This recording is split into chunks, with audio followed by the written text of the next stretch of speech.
dalang itu bukan cowok aja kok. Tapi ketika memang kita memiliki kemauan dan kita mau berusaha, bahkan seorang wanita pun bisa menjadi dalang.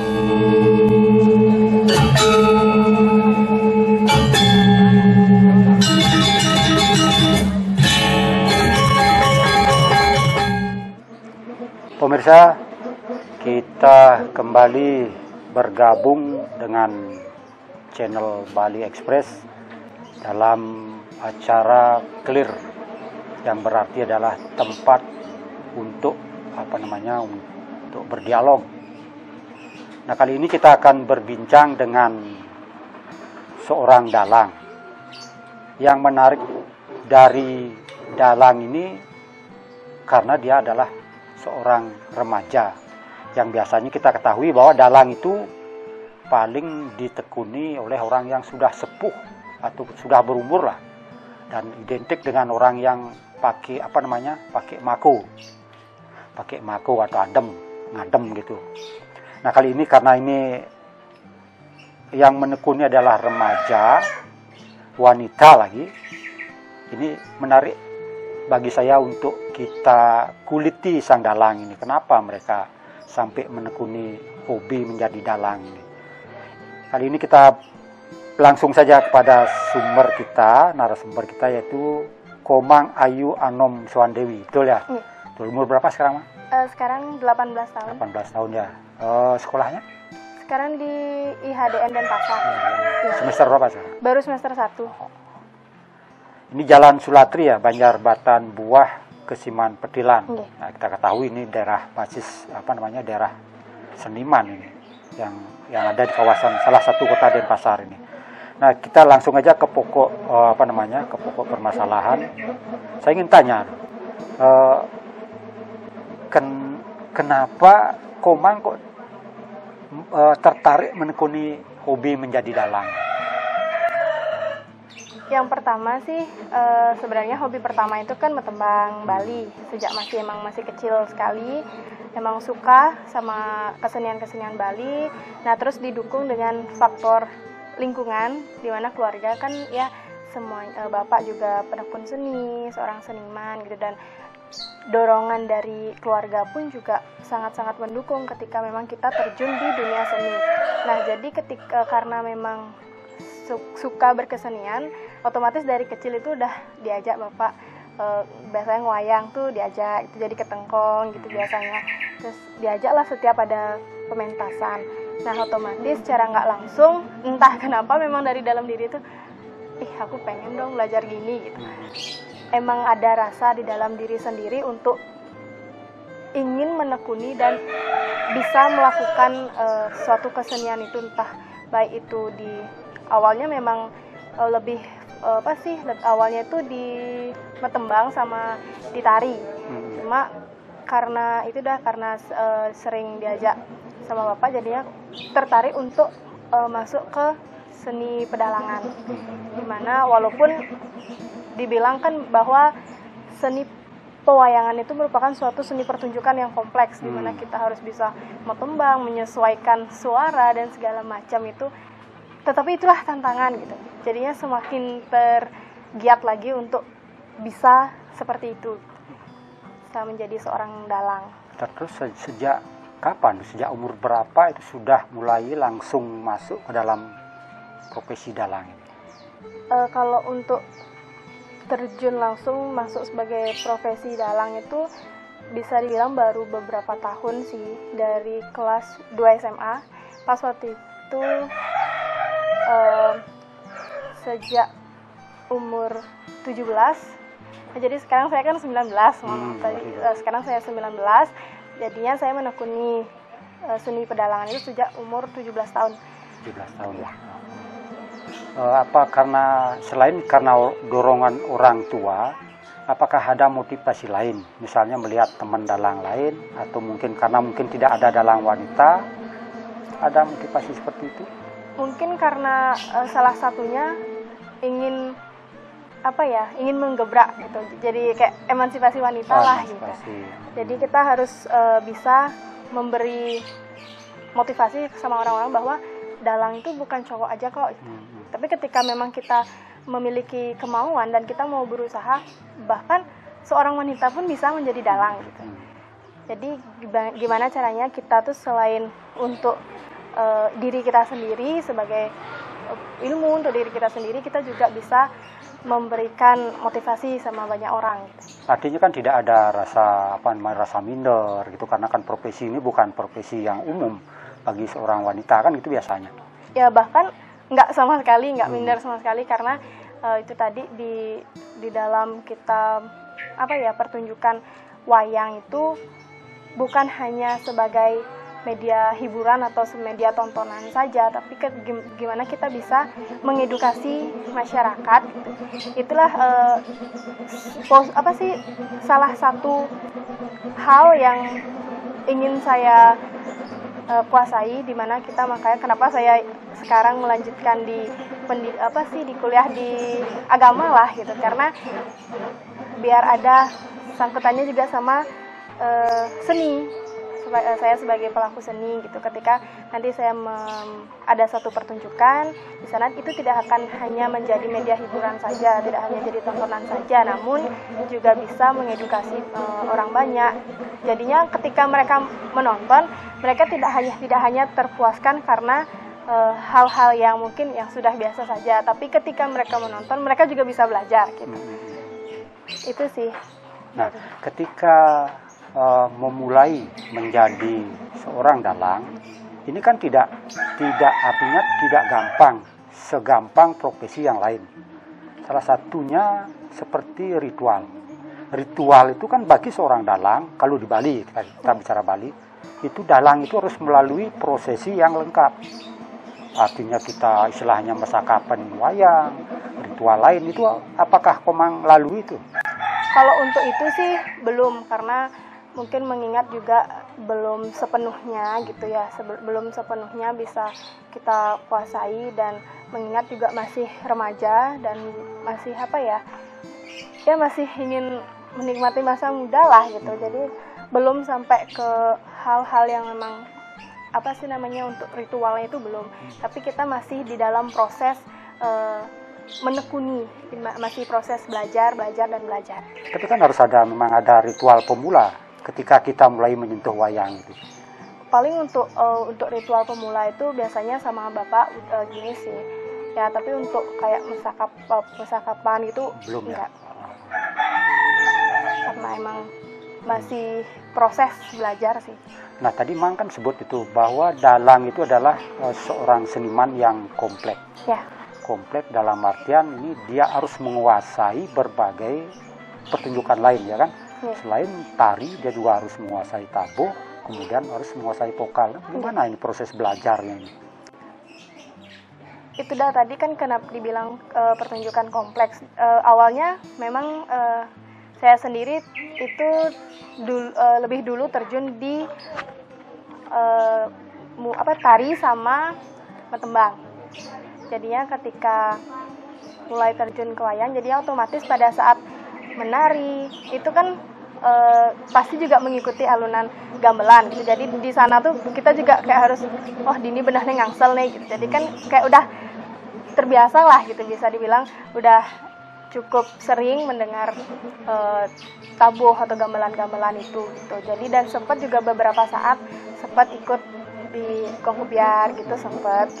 Jadinya ketika mulai terjun di dunia pedalangan, walaupun memang terasa kayak ya sudah menguasai hal itu, tetapi tetap juga pasti ada kayak hal-hal yang menjadi hambatan atau tantangan-tantangan di saat kita berproses itu. Tapi untuk ini, saya tertariknya ketika belajar mengisi suara itu. Ini kan banyak karakter yang harus dimainkan kan? Masing-masing karakter mempunyai jenis suara yang berbeda. Ini proses belajar sampai ke sana itu lama nggak?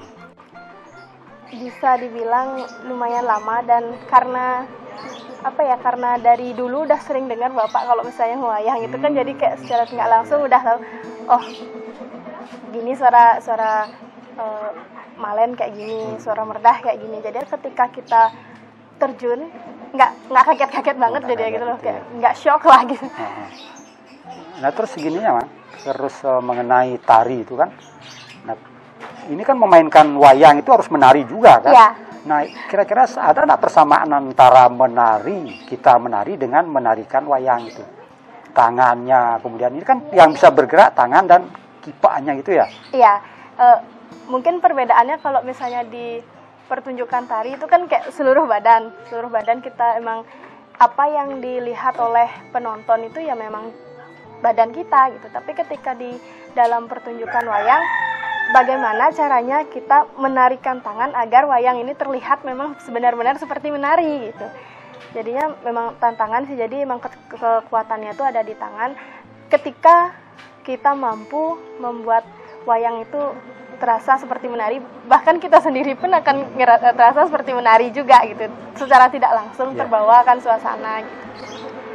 Itu sih perbedaannya tuh, jadi apa yang dilihat oleh penonton itu yang berbeda. Nah selain itu tadi kesenian nari, kemudian ini kan juga penjiwaan terkait dengan karakter. Ini biasanya dalang itu selain memerankan sebagai manusia, dia juga memerankan sebagai dewa, bahkan Tuhan kan. Makanya dalang itu disebut seniman paling sadar. Nah, bagaimana cara menguasai bahwa ini karakternya begini, terus suaranya begini, kan masing-masing hafal lah itu semua itu. Kalau misalnya untuk karakter suara, jadinya kalau ketika kita memerankan sosok dewa, mungkin dewa Indra gitu, mungkin pembawaannya agak lebih berwibawa gitu kan ya, dan suaranya pun bisa dibilang dia berpower, cuma masih dalam tatanan yang lembut gitu. Lain halnya ketika kita memerankan sosok raksasa gitu.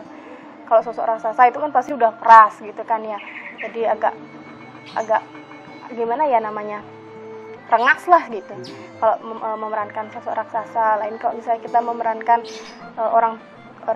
seorang apa namanya itu yang sudah berumur, atau kayak seperti sosok Malen sendiri, itu kan otomatis kita harus memang meletakkan suara itu benar-benar suara di dalam gitu, biar suaranya tuh gede. Gimana caranya mengatur itu ketika memang ada saatnya mereka berkomunikasi berdua gitu kan. Malen sama Merdah itu kan bisa dibilang letak suaranya itu yang benar-benar jauh banget bedanya gitu. Malen suaranya besar, sedangkan Merdah suaranya kecil gitu kan. Jadinya pas pertama-tama tuh masih bingung, jadinya kayak menggerakkan sama bagaimana kita mengkolaborasikan gerak sama suara itu masih bingung pas awal-awal. Cuma sekarang sudah mulai fasih lah. Nah sebagai seorang wanita ini kan ada beberapa batasan ya. Seperti misalnya ketika wanita itu datang bulan gitu misalnya, ini proses latihan dan lain sebagainya bisa jalan aja. Kalau saya sendiri sih enggak, karena wayangnya itu pun juga setelah dibuat itu kan melalui suatu proses juga. Jadi ketika memang lagi halangan ya enggak. Artinya enggak terlaksana itu enggak. Nah, termasuk misalnya ketika Komang misalnya sekarang dapat undangan wayang gitu misalnya. Nah, tiba-tiba dapat gitu. Dapat. Nah, itu gimana itu nanti bisa disiasati apa gimana itu? Biasanya ada sih, sempat ada mungkin yang udah senior, ada seorang dalang yang udah senior, kebetulan dalang wanita juga. Itu sempat dia ada diundang untuk tampil di suatu upacara yatnya, mungkin untuk walian. Itu mungkin lagi ada halangan, jadi dioper ke tiang gitu. Jadi dia bilang, ampun karena ada halangan ini, nanti ada kok yang ganti gitu. Jadi karena memang suatu prosesnya itu kan memang benar-benar ritualnya sangat kuat gitu. Jadi ya kita pun nggak berani main-main akan hal itu. Nah terus ke depan Komang maunya seperti apa? Apa cita-cita yang tergantung, apa tetap menjadi dalang, atau ini hanya sekedar hobi atau sambilan, atau mempunyai cita-cita yang lain selain ini? Kalau untuk menjadi dalang ini bukan bukan cita-cita sih, tapi lebih ke hobi. Kalau misalkan cita-cita itu ya astagfirullah bisa terwujud, pengen jadi dosen sih sebenarnya. Jadi dosen. Cuma tetap juga di samping itu tetap menjadi seorang pelaku seni. Jadi, nah, ini Mas, saya ingin tahu juga pengalaman menjadi ketika pementasan itu baru pertama itu kapan Mang mulai mementaskan wayang itu, kira-kira umur berapa itu? Mulai pentas. Waktu umur 17 tahun pas waktu itu ada lomba dalang wanita itu sebali terlaksana di Gianyar waktu itu pelaksanaannya.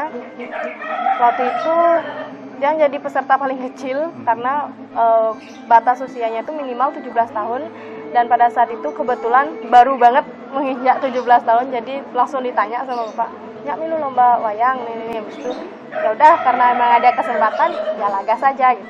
Jadinya langsung pas baru menginjak usia 17 tahun. 17 tahun ya. Ya. Kalau dihitung dari awal awal proses belajar sampai sekarang itu kira-kira berapa kali sudah mengikuti pementasan itu? Pementasan mungkin baik yang artinya yang diupah atau yang diupah lah dulu, diupah keluar itu berapa kali sudah? Sempat kalau misalnya untuk di upacara di upah itu sempat ada 3 kali, terus ngayah juga sempat sekali, sama lomba ya kurang lebih 5 kali lah. 5 kali. Ya. Tapi yang paling berkesan di antara itu yang mana? Yang paling berkesan itu ya yang emang paling benar-benar yang waktu lomba sih tentunya, karena di sana kan bukan hanya kita hanya menampilkan suatu pertunjukan saja, tapi kan kita pada saat itu pasti kayak mengejar pingin jadi yang terbaik gitu, karena di mana yang namanya perlombaan kan pasti kita bersaing gitu loh sama yang lain, dan pada saat itu pun saingannya itu udah ada yang berkeluarga, udah mungkin di kuliah anak pedalangan kayak gitu, jadinya emang benar-benar tantangan banget, kengken aja carane gitu, pangmahan juara kuda aja tuh gitu, jadi kayak emang memotivasi diri sendiri gitu loh. Jadinya ketika memang kita mampu bersaing dengan beliau-beliau yang sudah memiliki mungkin ilmu pedalangannya udah lumayan lah gitu, jadi kan itu reward untuk diri sendiri gitu. Sedikit Mang, kita berbicara masalah lombanya. Nah, ini ketika menghadapi lomba itu ekspektasinya, keinginannya itu seperti apa? Apa juara 1, juara 2, juara 3, atau mungkin tidak dapat juara? Kalau untuk pada saat lomba itu mungkin kayak nggak mengharapkan gini sih, nggak mengharapkan juara, tapi tetap menampilkan yang terbaik itu apapun nanti hasilnya gitu. Kalau dapat juara ya astungkara, kalau enggak juga nggak apa-apa gitu, karena memang benar-benar pengalaman pertama sekali gitu, jadi kan nggak mudah lah gitu, pasti masih banyak kekurangan juga, masih banyak yang perlu dilatih lagi, masih banyak yang perlu dipelajari gitu. Jadi pada saat itu ya nggak sempat kepikiran untuk ada targetnya tuh enggak, tapi kita tampil aja gitu. Tapi ketika mendapat juara 3 itu perasaannya seperti senang banget ya, pasti senang banget, karena itu dah pada saat itu kan jadi yang peserta paling kecil, terus kayak bisa dapat juara 3 tuh bener-bener bahagia banget dan bangga sekali gitu. Walaupun ya belum bisa jadi yang pertama lah gitu, tapi ketika kita baru mengawali dan itu sudah dapat juara 3 itu kan sudah ya bisa dibilang sudah luar biasa gitu. Jadi ya benar-benar bahagia banget, jadi memang kebanggaan untuk diri sendiri sih. Tapi harapan orang tua waktu ikut pertama itu ada enggak? Saya minta Komang harus juara gitu misalnya. Enggak, dan setiap perlombaan apapun itu orang tua tidak pernah memberikan tekanan atau menuntut agar kita dapat juara 1 atau apapun itu, enggak. Tapi orang tua selalu mensupport, lakukan yang terbaik. apapun itu kalau udah kita melakukannya dengan sungguh-sungguh, dengan sepenuh hati, pasti hasilnya juga akan sangat memuaskan gitu. Jadinya orang tua pun tidak pernah seperti itu. Jadi memang betul-betul mensupport lah gitu. Tidak ada tekanan sama sekali. Tapi di antara para pesaing atau yang diajak bersaing waktu itu, kira-kira ada kecurigaan enggak? Loh, ini kok yang kecil bisa ngalahin saya ini. Kenapa ini? Ada enggak gitu?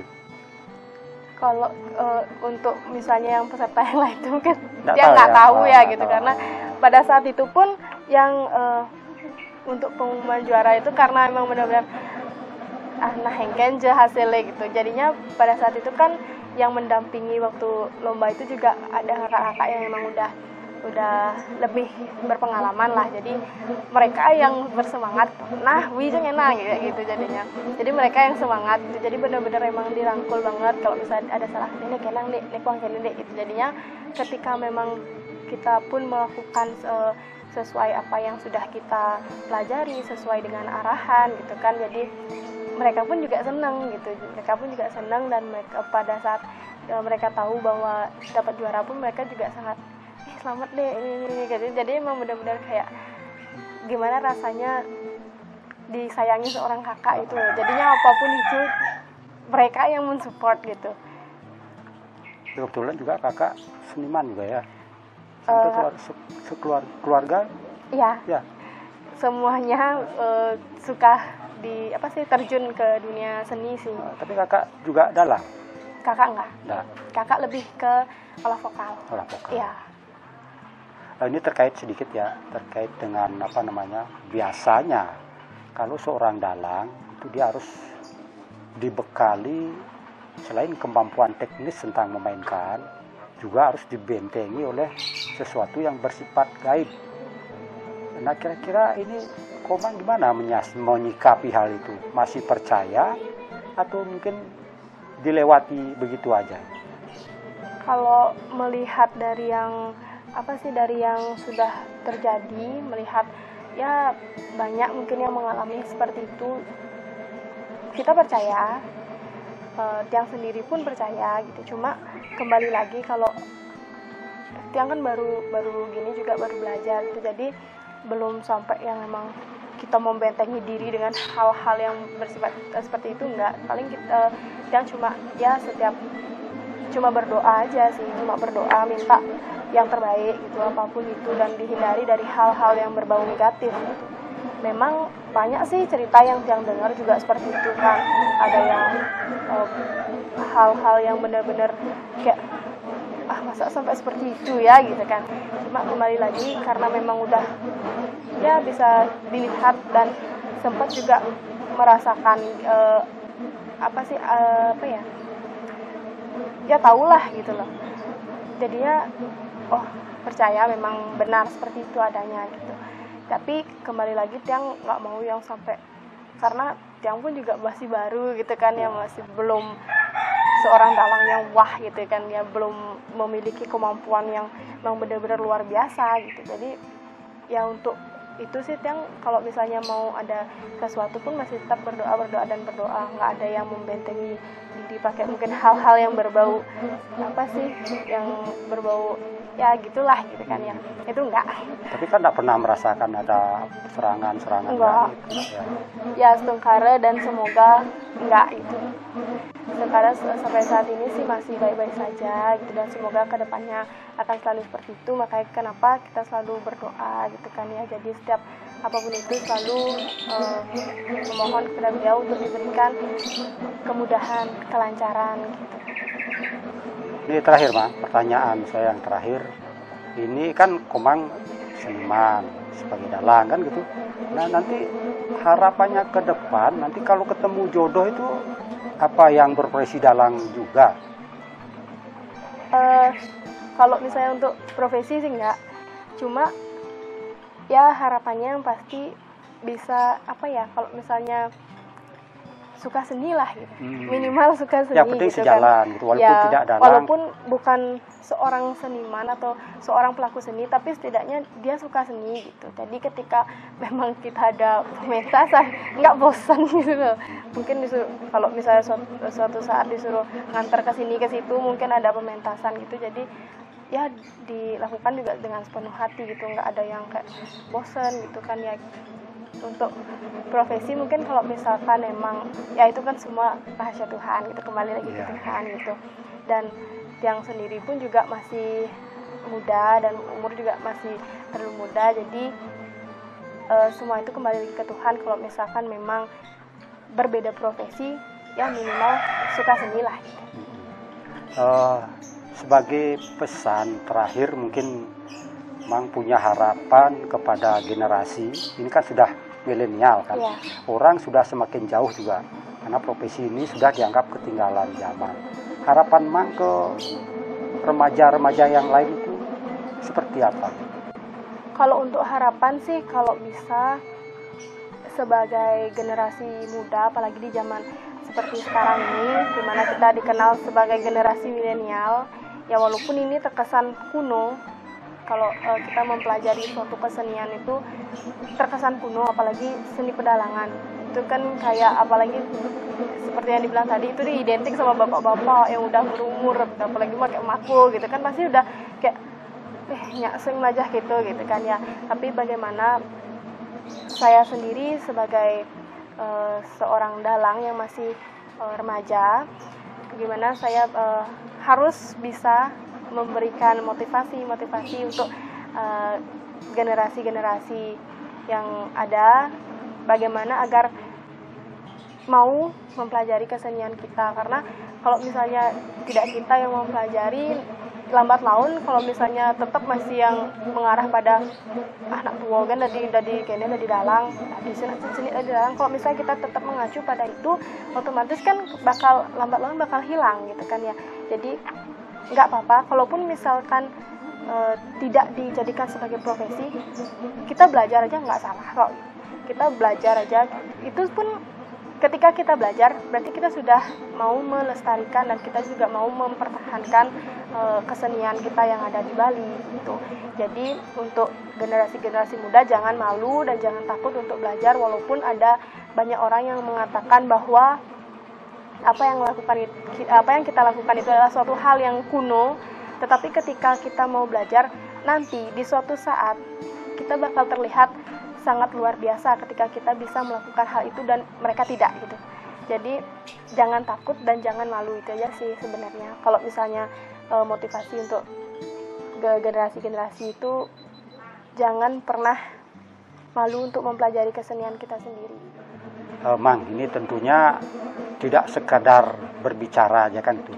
Ini pemirsa juga pingin tahu sedikit cara Komang memainkan wayang itu. Cobalah kita mainkan barang satu adegan itu ya. Pakai ini aja mungkin kayaknya Malen sama Merdah ya.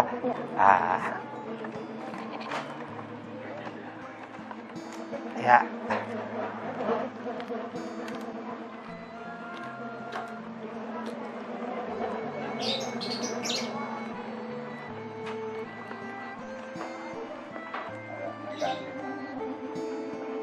Ya langsung mainkan aja sampai suaranya atau nyanyiannya.